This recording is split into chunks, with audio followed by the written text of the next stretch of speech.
Hi guys, this is Easy Excel with Zen.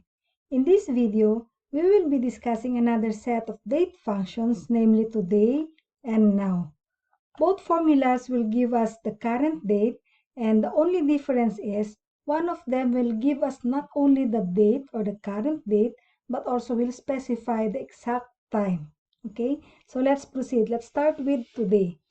The formula is, okay, let's just type today.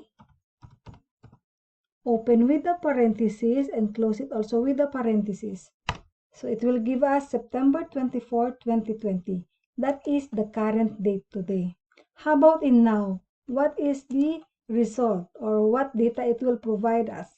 So we'll type now, okay? Open with the parenthesis and close it with the parenthesis.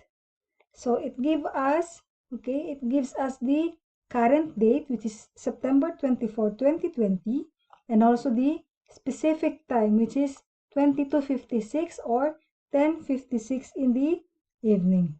Okay, so if you're dealing with data where current date is required, you can use either of these functions.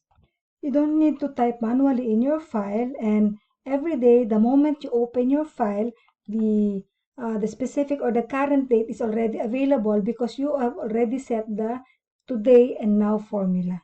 Okay? I hope these two simple formulas, today and now, are useful and you can apply it in your respective files. Bye for now and thank you. God bless.